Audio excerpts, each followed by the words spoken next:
কি বাবা, মুতো শেকড়?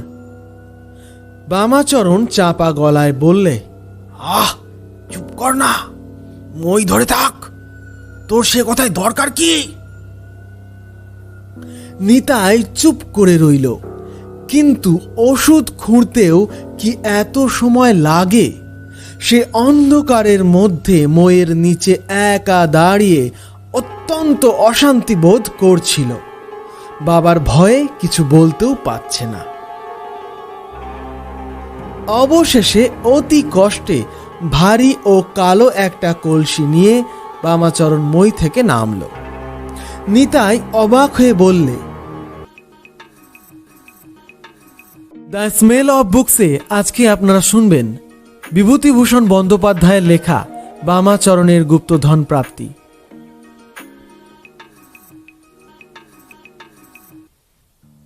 বামাচরণের জন্মের সময় নকিপুরের যদু চক্রবর্তী বলেছিলেন, এ ছেলে একদিন রাজা হবে। যদু চক্রবর্তী এ অঞ্চলের মধ্যে একজন বড় জ্যোতিষী, তার কথার দাম আছে। কিন্তু বামাচরণের জন্মদিনটির পর বহু বছর কেটে গিয়েছে। রাজা হওয়া তো দূরের কথা, রাজসভার একজন ভালো গোছের প্রহরী হওয়ার লক্ষণও তার মধ্যে দেখা যাচ্ছে না। অল্প বয়সে বামাচরণ তার মামার বাড়ি থেকে স্কুলে পড়ত। 4th ক্লাসে উঠবার সময়ে ফেল করে সে লেখাপড়া ছেড়ে দিল। বললে, ছোট ছোট ছেলেরা উঠবে নিচে থেকে আমার ক্লাসে, তাদের সঙ্গে পড়তে লজ্জা করে। সুতরাং বামাচরণের লেখাপড়া আর হলো না। মামারা বললে, লেখাপড়া যদি না করো বাপু, তবে এখানে বসে বসে অন্ন ধ্বংস করে আর কি করবে? বাড়ি চলে যাও। বাড়ি এসে যখন সে বসল, তখন তার বয়স 14-15 বৎসর। অজপাড়াগায়ে বাড়ি, সেখানে থেকে চাকরির চেষ্টা করাও চলে না। সেই সময়ে তার এক ভগ্নিপতি তাদের বাড়িতে এলেন কিছুদিনের জন্য বেড়াতে। তিনি পশ্চিমে কোথায় রেলে চাকরি করেন। বামাচরণকে উপদেশ দিয়ে গেলেন টেলিগ্রাফি শিখতে, তাহলে রেলে একটা চাকরি হবার সম্ভাবনা আছে। কলকাতা থেকে তিনি বামাচরণের জন্য একটি ঢেকি কল আনিয়ে দিয়ে গেলেন, আর টেলিগ্রাম শেখবার একখানা বই। বামাচরণ সর্বদা গম্ভীর চালে থাকত। সমবয়সী ছোট ছোট ছেলেদের সঙ্গে মিশলে তার মান যাবে। আর একটা মজা ছিল তার, সে তাদের নানা রকম বৈষয়িক উপদেশ দিত। যেমন হয়তো এই ধরো, ছেলের দল ওদের বাড়ির সামনে কদবেল গাছে উঠে মহা হইচই করছে। ও এসে গম্ভীর মুখে বললে, এই সব নাম, কাছ থেকে নাম। কদবেল তো খাচ্ছিস, এদিকে ঘরে যে অনেকে চাল নেই, সে খোঁজ রাখিস? শুধু কদবেলে কি আর পেট ভরবে? যা, যাতে 2 পয়সা রোজগার হয় তার চেষ্টা করগে যা। বামাচরণের বিজ্ঞ ধরনের কথাবার্তায় বেশ কাজ হলো। পাড়াগা জায়গা, সকলেরই অবস্থা অল্প বিস্তর খারাপ। প্রত্যেক ছেলেই জানে যে তার বাপ মার অবস্থা ভালো নয়। অতএব বামাচরণের কথায় অনেকেরই মনের মধ্যে কোথায় ঘা লাগলো। তারা মাথা নিচু করে যে যার বাড়ি চলে গেল। এই সময় ওর ভগ্নিপতি এসে ওকে ঢেকি কল দিয়ে গেলেন। গ্রামের ছেলেরা প্রশংসমান দৃষ্টিতে চেয়ে চেয়ে দেখত বামাচরণ দিনরাত গম্ভীর মুখে ওদের বাড়ির পশ্চিমের ঘরে বসে ঢেকি কলটাতে টরে টক্কা অভ্যাস করছে। ঝড় নেই, বৃষ্টি নেই, শীত নেই, গ্রীষ্ম নেই, দোল নেই, রাস নেই, শনিবার রবিবার কিচ্ছু নেই। সে কি অধ্যাবসায়! দ্রোণাচার্যের কাছে ধনুর্বিদ্যা শিখতে অর্জুনও বোধ হয় এত অধ্যাবসায়, এত মনোযোগ দেখাননি। তা তিনি মল্লভূমিতে কাঠের বিবিধ পাখি বিদ্ধ করে যতই নাম করুক গিয়ে। বছর খানেক টেলিগ্রাফ শেখবার পর বামাচরণ রেলে চাকরির চেষ্টা করল, কিন্তু অদৃষ্টের দোষে কোথাও কিছু হলো না। গায়ের ছেলেদের সে বলতো, এই জানিস, আর রেলের টিআই সাহেব আমার দরখাস্তের জবাব দিয়েছে, তার নিজের হাতের সই আছে। ছেলেদের মধ্যে দু একজন সম্ভ্রমের সঙ্গে জিজ্ঞেস করত, কি লিখেছে বামাচরণদা? লিখেছে, এখন চাকরি হবে না, পোস্ট খালি নেই, খালি হলে জানাবে, দাঁড়া। তারপর সে পশ্চিমের কোঠায় তার ঘর থেকে একখানা লম্বা খাম নিয়ে এসে তার মধ্যে থেকে ছোট্ট একটা ইংরেজি লেখা কাগজ বার করে সকলের সামনে বাতাসে দুবার উঁচু করে উড়িয়ে বলতো, এই দেখ, এই দেখ। কিন্তু এত করেও কিছুতেই কিছু হলো না। মাসের পর মাস গেল, টিআই সাহেবের সে চিঠি আর পৌঁছল না। হঠাৎ মেঘ ভাঙা আকাশে একদিন চাঁদ উঠল। বামাচরণের পিতা ছিলেন সেকালের ফৌজদারি কাছারির নাজির। যখন তিনি মেহেরপুরে, সে সময়ে বম্পার সাহেব মেহেরপুরের জয়েন্ট ম্যাজিস্ট্রেট। সাহেব নজির মশাইকে খুবই খাতির করত, ভালোবাসত। বামাচরণের বাবা বৃদ্ধ বয়সে পেনশনভোগী অবস্থায় নিজের চণ্ডী মণ্ডপে বসে সমবেত বৃদ্ধ মণ্ডলীর কাছে চাকরি জীবনের গল্প করতে করতে বলতেন, বম্পার সাহেবকে তো আমি কাজ শিখিয়েছি। ছোকরা সিভিলিয়ান, নতুন বিলেত থেকে এসেছে, তখন ট্রেজারি অফিসের হিসেব রাখতে রাখতে জান বেরিয়ে যেত। আমায় বলতো, শোনো নাজির, এ আমার পোষাবে না। গাঁজা আফিমের হিসেব রাখতে আর ওজন করতে করতে আমার প্রাণ বেরোলো। কত কষ্টে সাহেবকে বুঝিয়ে শান্ত করতুম। সে গ্রামে গভর্নমেন্টের চাকরি বামাচরণের বাবা ছাড়া আর কেউই করেননি। সবাই হাঁ করে থাকত। পেনশনও ভোগ করছেন তিনি আজ 22-23 বছর কি তারও বেশি। বামাচরণের বয়স যখন 18-19 বছর, তখন বামাচরণের বাবা গ্রামে বসে হিতবাদী কাগজে দেখলেন বম্পার সাহেব রেভিনিউ বোর্ডের মেম্বার হয়ে রাইটার্স বিল্ডিংয়ে এসেছে। তিনি গেলেন কলকাতায় সাহেবের সঙ্গে দেখা করতে। বম্পার সাহেবও আর ছোকরা নেই, 50-এর ওপর বয়স হয়েছে। পুরনো নাজিরকে চিনতে পারলেন, জিজ্ঞেস করলেন, আমি তোমার কি উপকার করিতে পারি নাজির? এক কথায় বামাচরণের চাকরি ঠিক হয়ে গেল। খুলনায় সার্ভে ক্যাম্প পড়েছে, জমি জরিপ হচ্ছে। বামাচরণের বাবা একগাল হেসে সকলকে কথাটা জানালেন। বামাচরণের বাড়িতে সত্যনারায়ণের সিন্নি দেয়া হলো। গায়ের প্রতিবেশীরা যখন প্রসাদ খাচ্ছে ভেতরের ঘরের বারান্দায় বসে, তখন বামাচরণের বাবা সবিস্তারে তাদের সামনে তার রাইটার্স বিল্ডিংয়ে গিয়ে সাহেবের সঙ্গে দেখা করার বৃত্তান্ত বর্ণনা করছিলেন। সাহেব বললে, নাজির, তোমার ছেলে যদি এন্ট্রান্স পাশ করিত, তবে আমি ওকে সাব ডেপুটি করে দিয়ে যেতাম আজই। বামাচরণ চাকরি করতে গেল, সঙ্গে তার পিতাও গেলেন। কারণ বামাচরণের মা বললেন,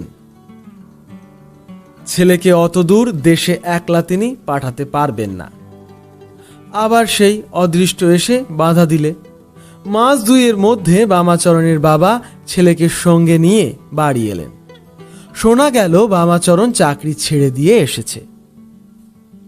সেখানে নাকি থাকার কষ্ট, নদীর জল লোনা, কাছেই সুন্দরবন, সন্ধ্যার পর বাঘের ভয়, জঙ্গল থেকে কাঠ ভেঙে এনে রান্না করতে হয়। সেখানে কি ওই কচি ছেলে থাকতে পারে? বামাচরণের বাবা বললেন, কোনো ভয় নেই, আমি আবার যাচ্ছি সাহেবের কাছে, আর একটা ভালো জায়গায় যাতে চাকরি হয়। কিন্তু এবার সাহেব বেজায় চটে গিয়েছে দেখা গেল। না জানিয়ে চাকরি ছেড়ে আসাতে। সাহেবের আরদালি বললে, সাহেবের এখন দেখা করবার সময় হবে না। বামাচরণের বাবা এতটা ভাবেননি। তিনি হতাশ হয়ে বাড়ি ফিরে এলেন। কিন্তু সেই যে তার মন ভেঙে গেল, তারপর আর তিনি বেশি দিন বাঁচেননি। ক্রমে দিন চলে গেল। বামাচরণের বয়স হয়ে উঠল। বাবা বেঁচে থাকতেই তার বিবাহ দিয়ে গিয়েছিলেন। দু একটি ছেলেপুলেও হলো। গ্রামের যেসব ছোট ছোট ছেলেদের বামাচরণ গম্ভীর মুখে উপদেশ দিয়ে বেড়াতো, তাদের মধ্যে অনেকে এখন বিদেশে বেরিয়ে ভালো লেখাপড়া শিখেছে। দু একজন ভালো চাকরিও পেয়েছে। বাপের পেনশনের টাকায় সংসার একরকম চলতো। বাপের মৃত্যুর পর বড় সংসার ঘাড়ে পড়াতে বামাচরণ চোখে অন্ধকার দেখল। নিজের ছেলে মেয়ে দু তিনটি, এক বিধবা ভগ্নী বাড়িতে, তারও দু তিনটি ছেলে মেয়ে, বৃদ্ধা মা, অনেকগুলি পুষ্যি খেতে, চলে কিসে এতগুলির প্রাণ। এই সব কথা এসে ভাবছিল আজ নদীর ধারে বড় ভাঙনের চটকা গাছতলায় মাছ ধরতে বসে। বেলা পড়ে এসেছে। কচুরিপানার দামগুলো উজান মুখে চলেছে। বোধহয় জোয়ার এলো।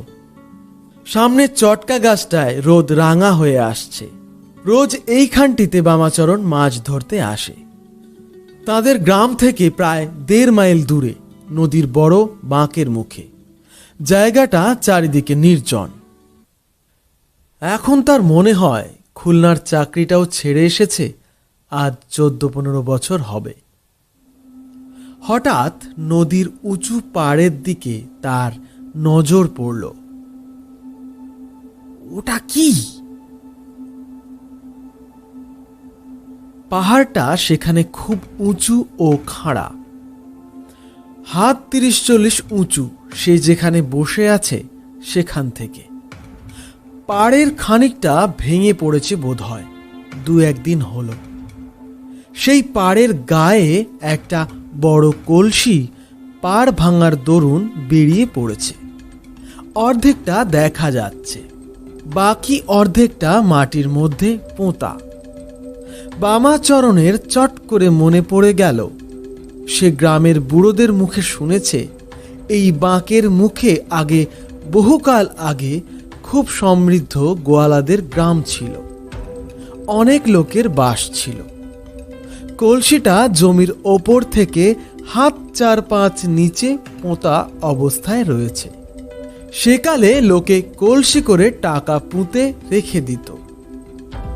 এ নিশ্চয়ই টাকার কলসি। বামাচরণ এদিক ওদিক চেয়ে দেখলে আর কেউ কাছাকাছি আছে কিনা। স্থানটা নির্জন, অন্য লোক এদিকে আসে না। কলসিটা আর কেউ দেখেনি নিশ্চয়ই। তাছাড়া মোটে কাল রাত্রে ওই পাড় ভেঙেছে। কে আর লক্ষ্য করেছে একটা কানা ভাঙা কলসি? কেই বা তারপর এদিকে এসেছে। অবশ্য নৌকো থেকে দেখা যাওয়ার কথা, কিন্তু জেলে ডিঙি এত দূর আসে না। গা থেকে ওই কদমতলা পর্যন্ত তাদের দৌড়। এত দূরে কেউ কোমর জাল পাতে না। বামাচরণ সেখানে আর দাঁড়ালো না। ছিপ গুটিয়ে উঠে বাড়ির দিকে রওনা হলো, তাকে এখানে কেউ না দেখে ফেলে। বাড়িতে এসে সে ভাবতে বসল, এখন সে কি করবে। আজ রাত্রেই অবশ্য কলসিটা তুলে আনতেই হবে, কিন্তু একা সে কি করে পারবে? জমির ওপর থেকে খোঁড়া অসম্ভব। যদি শাবলের ঘায়ে কলসিটা নদীগর্ভে পড়ে যায়, তাহলে স্রোতের মুখে হয়তো কোথাও ভেসে চলে যাবে, নয়তো ডুবে যাবে। তা নয়, নিচ থেকেই মই লাগিয়ে উঠতে হবে কলসি পর্যন্ত। তারপর সতর্পণে খুঁড়ে কলসি বার করতে হবে। তাতে অন্তত 2জন লোকের দরকার। মই নিচ থেকে একজন ধরে থাকা চাই। কলসি নামাবার সময়ও সাহায্য পাওয়া দরকার। অনেক ভাবনা চিন্তার পরে বামাচরণ বড় ছেলে নিতাইকে সঙ্গে নেবার ঠিক করল। নিতাই এই 12 বছরে পড়েছে। গ্রাম্য স্কুলে পড়ে, খেলাধুলোয় খুব পটু আর সাহসীও বটে। বামাচরণ ছেলেকে বললে, তোর মাকে বলিস নে রাত্রিরে যাবি আমার সঙ্গে এক জায়গায়। পিতা পুত্রে মই, শাবল, এক গাছা শক্ত দড়ি নিয়ে রাত দুপুরের পরে নদীর ধারে চটকা গাছটার তলায় এসে দাঁড়ালো। বুকের মধ্যে ঢিপ ঢিপ করছে, বামাচরণের কি জানি কি হয়। বামাচরণের ছেলে কিছুই জানে না কি ব্যাপার।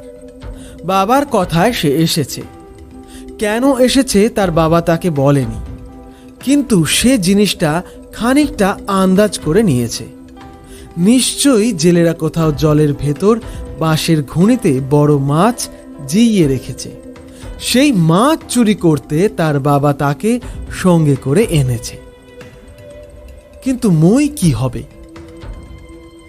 জায়গাটা দেখেও সে অবাক হয়ে গেল। বাবাকে বললে, বাবা, এত দূরে তো জেলেরা কোমর ফেলে না, এ তো চটকাতলার বাঘ। তার বাবা ওর মুখের দিকে চেয়ে বললে,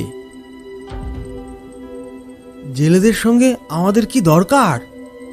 নে মইটা এখানে বেশ করে লাগা দেখি। অতি কষ্টে বামাচরণ মই বেয়ে উপরে উঠল। নিতাই খুবই অবাক হয়ে গিয়েছে।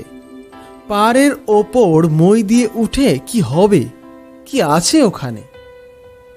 সে একটু হতাশ যে না হয়েছে এমন নয়। বড় মাছ নয়, তাহলে হয়তো বাবা কোনো ওষুধের শিকড় কি মুথো ঘাসের শিকড় তুলতে এসেছে। অনেক সময় রাত্রে ওষুধের গাছ তুলতে হয়, সে জানে। তার ভয়ও হচ্ছিল। চারিদিকে অন্ধকার, নদীর জলের ছলাৎ ছলাৎ শব্দ হচ্ছে, ডাঙায় ছোট ছোট ঢেউ লেগে। এখানে ভূতের উপদ্রবের কথা অনেকে বলে। শ্মশান থেকে খুব বেশি দূরে নয়। নিতাইয়ের গাটা ছমছম করে উঠল। তার বাবা ওপরে গিয়ে পাড়ের গা খুঁড়তে লাগলো। সে নিচে থেকে অন্ধকারে তেমন কিছু দেখতে পাচ্ছে না বাবা কি খুঁজছে। একবার সে বললে, কি বাবা, মুথো শেকড়? বামাচরণ চাপা গলায় বললে, আহ, চুপ কর না, মই ধরে থাক, তোর সে কথায় দরকার কি? নিতাই চুপ করে রইল। কিন্তু ওষুধ খুঁড়তেও কি এত সময় লাগে? সে অন্ধকারের মধ্যে মইয়ের নিচে একা দাঁড়িয়ে অত্যন্ত অশান্তি বোধ করছিল।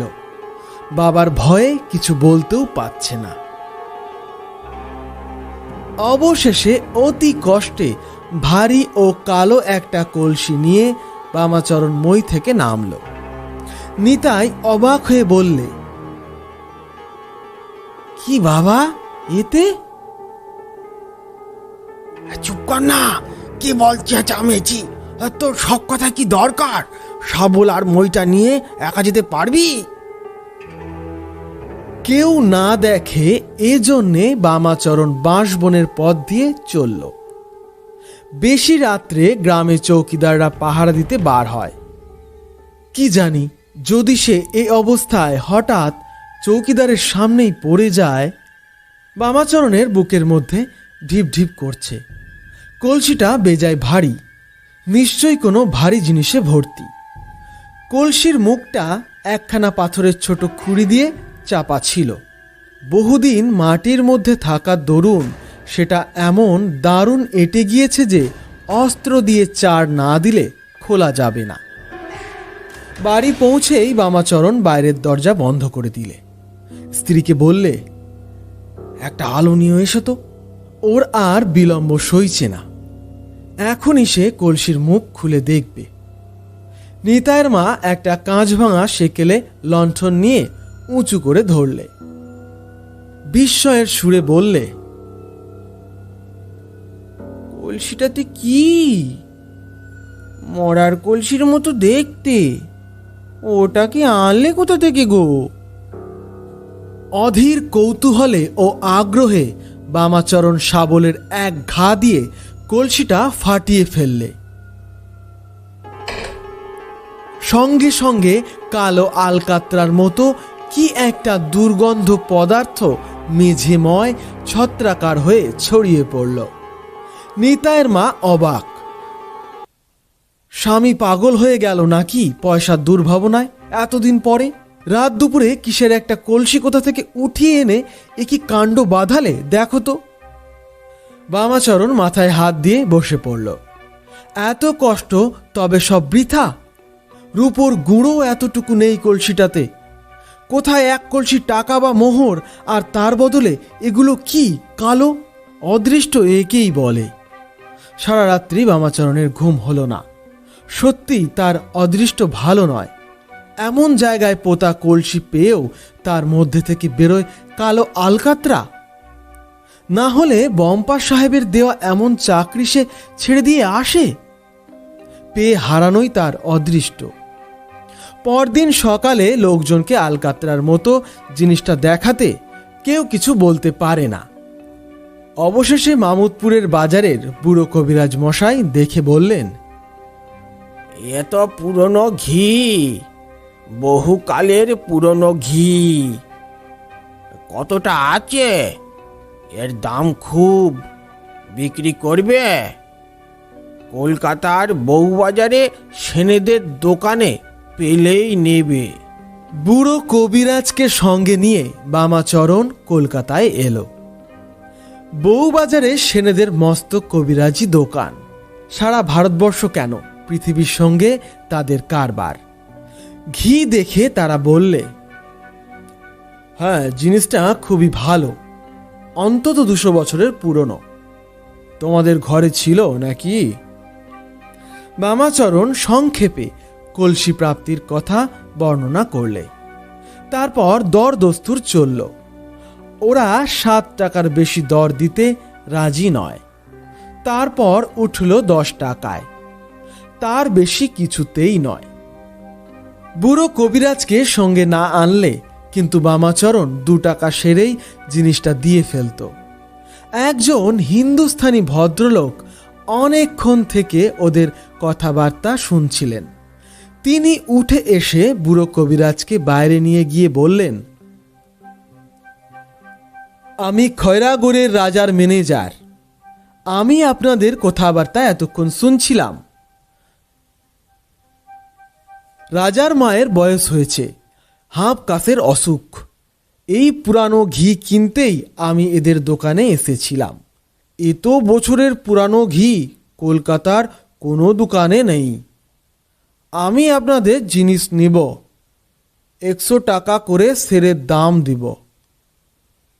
ওজন করুন মাল। এই কলসিতে মোট 12.5 সের ঘি ছিল, কিন্তু আদত কলসিটাতে বোধহয় আরও বেশি ছিল, কিন্তু সেটা ভেঙে নষ্ট হয়ে যায়। বাকিটা ওরা নতুন কলসিতে পুড়ে এনেছিল। ঘি বিক্রি করে মোট পাওয়া গেল 1250 টাকা। যদু চক্রবর্তী জ্যোতিষী ছিল বড়, সে মিথ্যা বলেনি। এখন তো বামাচরণের অনন্তকাল পড়ে রয়েছে। রাজা হওয়ার আর আশ্চর্যটা কি? দ্য স্মেল অব বুকসে আজকে আপনারা শুনছিলেন বামাচরণের গুপ্তধন প্রাপ্তি। গল্পটি কেমন লাগলো অবশ্যই কমেন্ট করে জানান। ধন্যবাদ।